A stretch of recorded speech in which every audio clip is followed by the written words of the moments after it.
단도직입적으로 오늘 말씀을 전하고자 합니다. 여러분, PPT로 볼까요? 이마고 데이.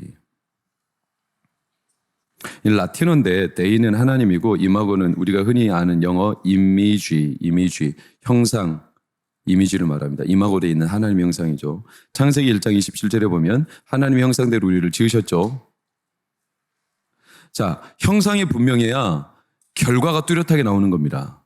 우리는 전도하고 선교 그리고 여러 가지 봉사, 구제, 교회 활동 열심히 하죠. 여러분, 엄밀히 말하면 하나님 안 믿는데도 전도하는 사람이 있을 수 있어요. 분위기에 휩쓸려서. 그냥 선교팀에 같이 여행 가버릴 수 있어요. 나도 같이 할래 하고 선교팀은 아닌데 그냥 여행 겸 따라갈 수 있어요. 형상이 분명해야 열매가 나오는 거죠. 선교를 열심히 해서 선교가 되는 게 아니라 놀랍게도 하나님의 형상 이마고 데이가 정확하면 하나님의 선교는 뭐냐? 미시오 데이. 이제 우리가 영어로 미션 그러죠. 라틴어로 미시오 데이, 데이는 또 하나님의 선교. 저는 이걸 형통으로 해석해요. 형통은 하나님의 뜻이 이루어지는 걸 말하죠. 주 뜻대로 이루어지는 게 형통이라면 큰 의미로 볼 때 선교는 하나님의 뜻이 이루어지는 최종적인 하나님의 목적이죠. 형상이 정확하면 반드시 선교가 이루어집니다. 그래서 이사야 55장 11절을 보면 내 입에서 나가는 모든 말 헛되이 내게로 되돌아오지 않는다. 반드시 내가 말한 거, 특별히 내가 보내다, 미시오, 보내다.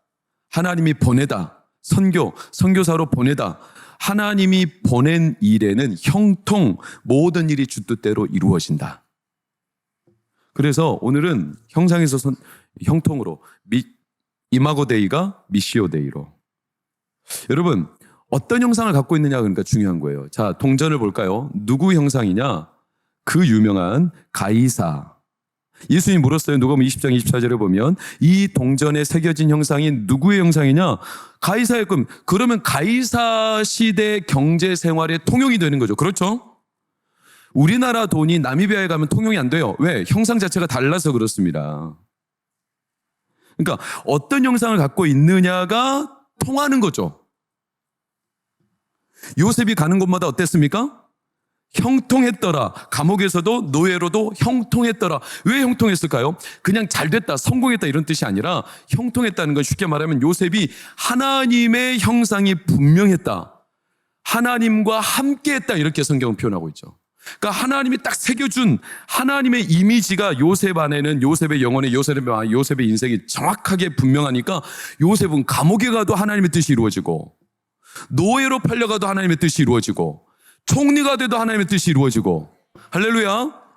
만약에 형상이 없는 사람이 감옥에 가면 그냥 좌절할 테고 노예로 끌려가면 노예 근성에 박힐 때고 애굽의 총리가 되면 교만해져서 하늘 높은 줄 모르고 그냥 자만함에 빠져서 살 테고 이럴 텐데 하나님의 형상이 정확하게 그 사람 안에 새겨져 있으니까 감옥에 있어도 노예가 되어도 애굽의 총리가 되어도 상관이 없어. 어디 가든지 주 뜻을 이루는 사람이 되는 거죠. 이게 형상이 형통이에요. 형상이 선교가 된다. 그러니까 내가 열심 낸다는 것은 사실 반쪽짜리예요. 바울도 열심 냈어요. 근데 자기가 열심 내다 보니까 엉뚱한 선교를 했죠. 그게 뭐냐면 유대교 선교. 그래가지고 기독교인들 싹 다 잡아다 죽여버리죠. 하나님의 형상이 아직 없던 시절에 그랬던 거예요. 여러분, 그러니까 형상이 일그러지면 거울 봐봐요. 거울이 일그러지면 아무리 내 모습이 온전해도 거울에는 어떻게 보이죠? 깨져 보이겠죠. 형상이 일그러지면 그런 거예요. 우리 필리핀 선교, 우리 할인이랑 승현이랑 아이고 이 꼬맹이들도 가서 선교한다고 얼마나 기특한지 모르겠어요. 이따가 찬양하는 거 봐봐요. 하나님 모실 때 진짜 기가 막히고 코가 막히고 모든 게 막히지. 저희들도 형상이 있어가지고 지하철에 경로석에 젊은 아가씨가 앉았어. 경로석에. 할아버지가 타는 것을 보고도 눈을 감고 자는 척을 해. 왜? 그 좌석은 누구의 형상에 박혀 있어요? 경로석, 교통약자석. 노약자석은 잘못된 표기라고 하더라고요. 교통약자석. 이 형상이 박혀 있으면 여기는 약자가 앉아야 되죠. 할아버지가 앉아야 돼. 근데 모른 척하고 아가씨가 잠자는 척. 그러니까 할아버지가 아가씨 여기는 노인들이 앉는 경로석이야. 그러니까 아가씨가 귀찮다는 듯이 아이 할아버지 저도 돈 내고 타는데 왜 그러세요? 그러자 할아버지가 여기는 돈 안 내고 타는 사람들이 앉는 자리야. 맞죠? 우리 권사님들 앞으로 경로석에 젊은 놈들 앉아있으면 그렇게 답하세요. 그러니까 거기에 딱 형상이 정확해. 근데 자기가 뒤틀려 있으니까 그게 다 안 입고 온 거 아니겠어요? 우리 삶에 언제부터 뒤틀렸냐면 죄가 들어오면부터 하나님의 형상이 일그러졌죠. 하나님의 형상은 온전하지만 죄가 들어오면서 일그러져 보여. 결국 여러분 선교는요 정확하게 말하면 하나님의 형상이 회복되는 거예요. 뒤틀리지 않는 형상이 와야 돼요. 고린도서 4장 4절 빨간색만 시작. 자, 뒤틀리지 않는 형상은 유일하게 딱 한 분 계시죠. 누구시죠? 그리스도는 하나님의 형상이다. 이분이 우리 가운데 오셔야 돼요. 그래서 바울이 복음을 전할 때마다 4장 19절 갈라디아서 뭐라고 합니까? 빨간색 시작. 그리스도의 형상을 이루기까지 그분이 수고를 했다는 거예요. 결국 선교는 하나님의 형상을 회복하는 거예요. 그래서 뒤틀리지 않는 형상이 오셔야 돼. 그래서 이 땅에 누가 오셨어요, 여러분? 예수님이 오신 거예요. 그러니까 예수님은 이 땅에 최초로 오신 선교. 그분이 형상으로서 이 땅에 오셔서 하나님을 보게 하신 거예요. 아, 진짜 형상이 뭔지를. 이게 미시오데이죠. 다윗은 오늘 놀랍게 13절로 보면 어디로 가든지 이기게 하셨더라. 자, 어디로 가든지 이기게 하셨더라. 이거 형통이죠. 하나님의 뜻이 이루어졌다는 뜻이에요. 그럼 다윗이 어디로 가든지 뒤틀림 없이 하나님의 뜻이 이루어졌다는 게 어떻게 가능했냐? 다윗은 자기 열심히 남달랐던 게 아니라 형상이 분명한 사람이었어요. 다윗의 주변은 사실은 뒤틀림이 많았습니다. 다윗이 호락호락한 삶을 살지 않았어요. 굉장히 뒤틀린 현실에 꼬인 삶을 그는 살았죠. 대표적인 말씀만 몇 구절 빠르게 볼까요? 시편 35편 12절, 15절, 21절. 선을 악으로 갚아 다윗한테. 불량배들이 늘 다윗을 치고 찢기를 마지 않고 나를 향하여 입을 크게 벌리며 하하 조소하는 이 다윗의 주변 상황. 38절, 11절, 12절. 내가 사랑하는 자, 내 친구들이 다윗의 상처를 멀리하고 친척들이 다윗을 멀리 땅 따로 왕따시키고 나를 해하려고 괴악한 일을 그들이 음모를 꾸몄다는 거예요. 다윗의 주변에 일어났던 일들. 41편 7절에서 9절. 나를 미워하며 수군거리고 회하고 꾀하고 악한 병에 들었다고 다윗을 조롱하면서 저가 병 들었으니 이제 못 일어나고 병 걸려서 죽을 거다. 이렇게 뒤에서 험담하던 자들이 누구예요? 친구였고 나의 가장 가까운 사람들. 그러니까 다윗의 현실은 너무나 뒤틀리는 현실. 55편 12절 13절. 나를 책망하는 자는 곧 누구다? 나의 친구요, 나의 동료고, 나의 친구였다. 이런 다윗의 현실에서 뒤틀리지 않는 사람이 어디 있겠어요? 너무 힘들지. 그렇잖아요, 여러분? 어떻게 거기서 하나님께서 모든 뜻을 이룰 수가 있겠어요? 그런데도 불구하고 다윗은 자기 인내력으로 참은 게 아니에요. 자기 마인드 컨트롤을 잘한 게 아니에요. 다윗은 딱 한 구절만 볼까요? 시편 16편 8절 다 같이 시작. 내가 여호와를 항상 내 앞에 모시며 그가 나의 오른쪽에 계심으로 내가 흔들리지 아니하리로다. 이게 다윗의 형상의 분명한 마음의 중심이었어요. 내가 여호와를 항상 내 앞에 모시며. 그러니까 자기 스스로는 일그러지지 않을 수 없는 자예요. 그런데 내 앞에 항상 하나님, 반사체, 거울처럼 하나님이 내 앞에 계시니 내가 그분을 뵐 때마다 내가 누구인가, 내 형상이 누구인가, 이게 정확하게 일그러지지 않고 명확하게. 그러니까 막 가지 않아요. 빛을 잃을 순간에도 하나님이 나에게 다시 빛을 비춰주셔. 하나님의 형상이 뚜렷해. 그러니까 멈출 수 있어요. 사울이 자기를 죽이려 할 때 창을 2번이나 던져 죽이려 했지만 다윗은 그에게 복수하지 않아. 딱 손을 멈출 수가 있어. 우리 같으면 마음이 이미 일그러졌고 뒤틀렸고 그래서 가만히 둘 수 없기 때문에 언젠가 반드시 2배, 3배로 갚아주고 원한을, 원수를 갚아줘야 될 텐데 다윗은 그러지 않고 딱 멈출 수가 있어. 끝내 입술로 행동으로 범죄하지 않아요. 왜? 스탑할 수 있는 게 다윗의 컨트롤이 아니에요. 다윗 안에 있는 형상. 내가 항상 내 앞에 계신 주를 모시며 그가 내 오른쪽에 계심으로 내가 흔들리지 아니하리로다. 그러니까 다윗은 이 형상이 분명했어요. 그러니까 가는 곳곳마다 그가 하나님의 뜻을 이루는 사람이 되었죠. 마음이 뒤틀림이 없으니까 마음이 그대로 하나님의 뜻이 통과되는 겁니다. 사도행전 13장 22절 너무나 유명한 구절 아닙니까? 하나님이 다윗을 만남에 내 마음이 어떤 사람이라? 맞는 사람, 하나님의 이미지와 다윗의 이미지가 딱 맞았다는 거예요. 그러니까 하나님이 내 뜻을 이루리라. 가는 곳곳마다 이기니라. 어디로 가든지 형통하니라. 어디로 가든지 하나님의 형상이 드러나니라. 그러니까 사람들이 주께로 돌아오니라. 선교가 되는 거죠. 형상이 중요해요. 여러분, 선교는 미시오 데이는 결국 이마고 데이, 형상에서 오는 거예요. 선교팀은 하나님의 형상이 분명해야 돼요. 근데 사람들이 잊어버려. 긴가민가에 살다 보면, 그렇죠, 자꾸 잊어버린단 말이에요. 솔직히. 그러니까 세상 살다 보면 자꾸 뒤틀리죠. 자기가 누군지를 잊어버려요. 여러분, 우리 부모님들 대답해 보세요. 학원 왜 보냅니까? 잊어버리지 말라고.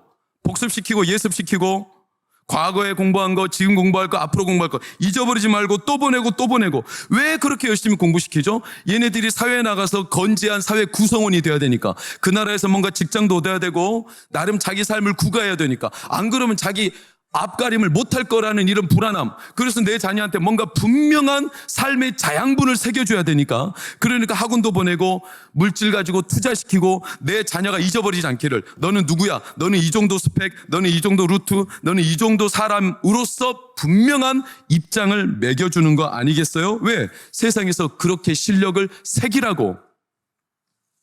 틀린 거 아니에요. 그러나 여러분 생각해 보세요. 더 넓게 보면 우리는 세상의 구성원이지만 동시에 하나님 나라의 구성원입니다. 할렐루야. 세상의 구성원이 되기 위해서도 그렇게 투자를 하는데 하나님 나라의 구성원으로서 살아가기 위해서 우리는 투자해야 되지 않겠습니까? 아니, 세상의 번듯한 직장인으로서 세우기 위해서도 학원이다 뭐다 할 것 없이 수백만 원씩 들여가지고 애들한테 투자하고 새겨주려고 이 이마고 데이를 너무나 많이, 이마고 데이는 아니죠, 세상의 형상을 새겨주려고 이렇게 애쓰는데 하나님 나라의 구성원으로서 세우기 위해서는 우리는 투자를 잘 안 해요. 그냥 공짜로 되는 줄 알아.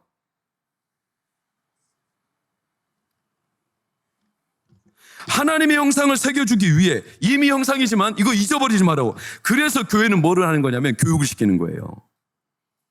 그래서 교회는 뭐를 하는 거냐면 예배를 드리는 거죠. 예배 때마다 하나님이 영적으로 우리 가운데 임재하셔서 우리와 만나십니다. 할렐루야. 그러면서 하나님을 만나니까 우리의 영혼이 하나님을 만나면서 우리 안에 형상이 회복이 되는 거죠. 기도를 그래서 하죠. 왜? 하나님의 음성을 들으며 내 영혼에 하나님의 형상이 다시 회복이 되는 기억, 이 담지하는 능력이 생기죠. 찬양을 왜 하는 겁니까? 찬양 중에 거하시는 하나님의 이 영광스러운 기쁨을 맞이할 때 사람이 가장 큰 하나님이 지으신 목적을 깨닫게 되죠. 이 백성은 내가 나를 위하여 지었나니 내 찬송을 부르게 하려 함이라. 그 찬송을 부를 때 이 자녀들이, 우리들이 하나님을 찬양하는 존재로 내 형상이구나, 이걸 확인하게 된다는 거죠. 봉사, 구제, 선교 마찬가지 아니에요? 하나님의 형상을 담아내는 훈련들이죠. 이거는 값없이 되는 게 아니에요. 열심히 투자해야 돼요. 시간, 물질, 에너지, 우리의 몸과 마음과 모든 것들을 동원해서. 눈속임으로 안 돼요. 세상에서 이걸 자꾸 잊어버리죠. 여러분, 그래서 오늘 우리는 이 선교위원회 헌신 예배를 드리며 우리 선교팀, 또 우리 박준혁 선생님, 이한정 선교사님, 우리가 나미비아로 보내드리며 우리가 가슴에 새겨야 될 공통적인 요소는 우리 안에 하나님의 형상, 우리가 하나님 형상으로 지어졌구나. 내가 하나님의 자녀구나. 하나님이 나에게 원하시는 이런 마음들. 여러분들 안에 이 하나님이 주신 마음, 형상이 회복이 되기를 축복합니다. 그 회복 없이 열심만 가지고는 하나님의 결실과 열매는 없습니다. 근데 열매가 우리의 가운데 안 보일 것 같아도 내 안에 하나님의 형상만 분명하면 반드시 형상을 통해, 이마고데이를 통해 미시오데이, 하나님의 선교가 이루어집니다. 그러니까 해외로 보내는 것만 선교 아니에요. 낙도 오지로만 보내는 거 선교 아니에요. 그냥 우리가 일상 속에서 살아가잖아요. 살아가는데도 내가 거기서 하나님의 형상이 드러나면 다 선교가 되는 거예요. 나를 보고 놀랍게도 저 사람이 하나님을 알게 되는 거예요. 나를 보고 옆에 직장 동료가 하나님을 알고 싶은 거예요. 그러니까 저 사람이 하나님께로 돌아오고 싶은 거예요. 이거 선교 아니에요? 근데 나를 보고 저 사람이 하나님을 안 만나고 싶어. 그럼 이거는 뭔가 잘못된 거 아니겠어요? 그러니까 일상 속에서 하나님의 형상이 우리 가운데 회복이 되면 선교가 이루어져요. 단기 선교, 필리핀 이런 선교를 왜 합니까? 우리 자녀들에게 그 선교지에 이장철 선교사님이나 김종대 선교사님에게도 선교지 최초의 초심을 회복시켜주는 하나의 기쁨도 되지만 우리 자녀들에게는 필리핀, 자 고개 들어. 누가 누워있어 지금 필리핀 갈 사람들이. 얘들이 지금 잠 퍼자는 거야 너. 그래 잠자는 것도 하나님 주신 형상이니까 괜찮아. 사랑하는 자에게 잠을 주신댔어. 그렇다고 지금 엎드리는 거야? 그냥 필리핀을 왜 가는 거예요 얘들이. 가보면 라군 빈민촌 신발도 없고 옷도 다 떨어져. 이 빈민들 500여 명의 빈민들을 보면서 얘네들이 뭘 볼까요? 뭘 느낄까요? 아우 불쌍해, 아우 더러워, 아우 지저분해. 이것만 볼까요? 아니요. 계속 보다 보면 아 내가 누구구나. 내가 얘들한테 이걸 전해주면서 거리에다한테 신발 나눠주고 옷 나눠주고 이들에게 찬양해주고 이들과 함께 손잡고 기도하며 그들과 함께 식사 나눌 때 이들 안에 뭐가 보이냐면 아 하나님이 쟤네들도 우리도 똑같이 지으셨는데 왜 이렇게 다를까? 그럼 우리가 저들을 어떻게 하면 섬길 수 있을까? 하나님이 주시는 마음이 저들에게 흘러 들어가죠. 그때 저들은 하나님의 형상이 회복이 되는 거죠. 제가 참 존경하고 좋아하는 이혜진 목사님이 미국에 부흥회 갔을 때 그런 얘기를 하시더라고요. 미국에 부흥회 갔어. 그 교회에 29살 결혼하는 자매가 있어요. 그 부흥회 주간에 결혼을 하더래. 근데 결혼식이 결혼 예배와 동시에 무슨 예배였냐면 선교사 파송 예배였어요. 이 자매. 그럼 선교사냐? 아니에요. 선교사가 아니에요. 근데 결혼하면서 동시에 어떤 마음을 가졌냐면 자기가 하나님을 위해 이 기쁨과 행복감을 자기 혼자 누릴 수 없어 하나님의 막 마음을 부어주셔가지고 결혼과 동시에 단기지만 3년 아프리카 땅으로 선교사로 결심한 거예요.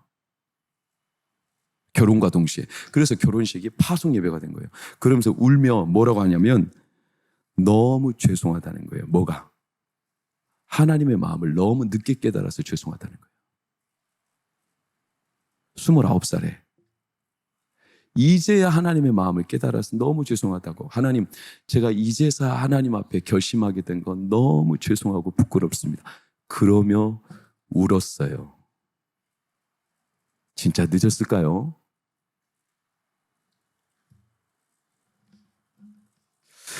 여러분, 이 형상이 그 안에 부어지니까 그 안에 하나님의 선교, 미시오 데이가 드러나는 거죠.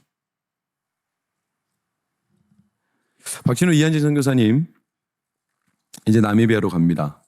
왜 나미비아로 가실까? 저는 두 분의 28년 동안의 선교지, 선교여행, 선교의 모든 사역을 잘 몰라요. 그러나 제가 오늘 보니까 우리 박진우 선교사님 나이가 많이 드셨어요. 그쵸? 저 부목사로 있을 때 그때는 진짜 젊은이셨는데, 그쵸? 나이가 주름살도 많이 생기셨고. 저도 내일 모레 50이에요. 저 그렇게 안 보이죠? 나만 착각하고 있나? 네, 제가 오늘 박준성 교사님 뵙고 한편으로는 저보다 훨씬 선배님이시고 우리 부목사님으로서도 우리 교회 부목사님이셨던 거 아시죠? 훨씬 앞선 선배님이고 형님이고 그런데도 언제나 깍듯하게 저를 섬겨주시고 제가 오늘 처음 뵈면서 주름도 많아지고 살도 많이 빠지시고 그리고 많이 나이가 예전에는 못 느꼈는데 나이가 많이 드셨구나. 근데 이제 다시 떠나세요. 나미비아로. 저는 이렇게 생각을 했어요. 물론 우리가 다시 한국 땅에서 볼 날들이 자주 있겠지만 이제 이분들의 여생은 나미비아가 마지막 선교지가 될 거다. 왜 선교지에 다시 가실까? 못 잊는 거죠. 마음에 새겨진 그 마음을. 그 나미비아 언어, 아이들 웃음소리, 사람들 모습, 풍경, 바람, 햇살, 심지어 그 땅의 냄새, 자연 소리 이런 게 다 두 분의 마음에는 새겨진 거죠. 형상처럼. 하나님이 새기셨죠. 그래서 잊을 수 없죠. 그래서 재확인하며 그 땅에 가는 거죠. 그런 찬양이 있죠. 세상이 당신을 모른다 하여도 주님은 그 이름 마음에 새겼네. 하나님이 새기셨죠. 그래서 가시는 거죠. 하나님이 새기신 그 걸음 의연하고 담대하게 가시기를 축복합니다. 한국에서 또 나미비아에서 우리가 늘 만날 수 있겠지만 만나야 될 테지만 혹시라도 이제 저는 두 분이 우리 교회에서 하나님 아버지가 저는 이런 마음이었을 거라고 봐요. 두 분이 나미비아로 간다고 했을 때 하나님 아버지가 동광교회가 이분들을 보내주는 마음 이전에 이분들이 나미비아에서 한국으로 돌아와 한 3, 4년을 기거하실 때 나미비아로 갈까 말까 이런 고민 중에도 하나님은 기다리셨을 거예요. 두 분이 나미비아로 가시기를. 간다고 할 때 하나님은 애틋한 마음이셨을 거예요. 저는 그 마음이 지금 느껴져서 두 분이 이제 나미비아로 가실 텐데 다시 만나는 날들이 언제나 오겠지만 만약에 각자의 삶의 자리에서 힘써 사시다가 이 땅에서 잠깐 만나기로 하고 죄송하지만 이제는 나미비아의 모든 삶의 여생을 두고 우리 언젠가 미시오데이 하나님의 선교가 이루어지는 완성되는 그날 천국에서 만나기로 해요.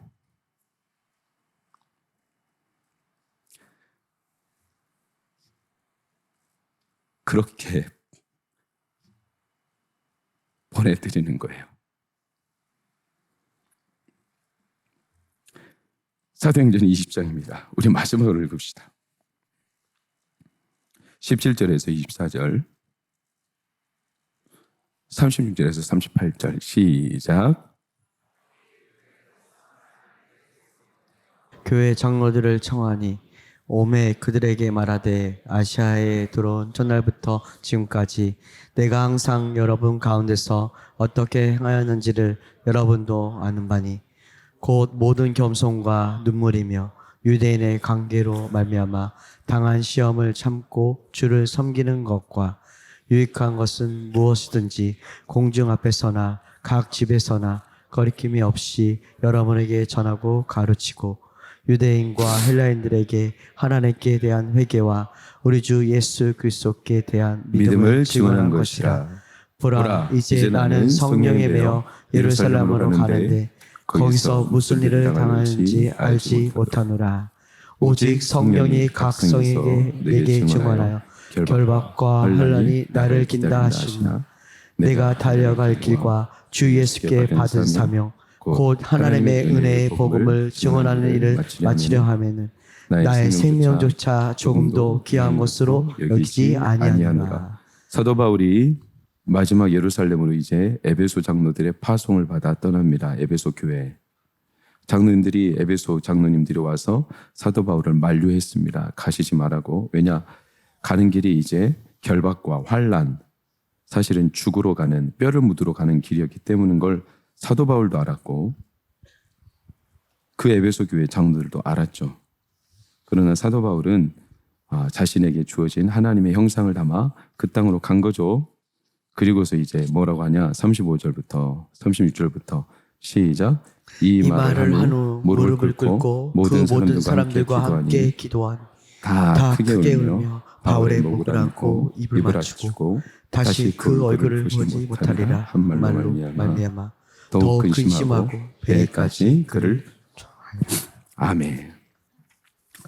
오늘 필리핀 선교팀도 이제 다음 주에 갈 것을 미리 대비하여 오늘 선교로 하나님 앞에 영광 돌릴 텐데 우리 두 분 선교사님은 이제 나미비아로 떠나시는데 저도 언젠가 한번 꼭 가서 뵙기를 바라고 우리 성도들도 다시 한번 가서 뵙기를 바라고 두 분은 이제 새로운 시즌보다는 마지막 시즌을 준비하는 선교가 아닐까 저는 생각하며 두 분을 위로합니다.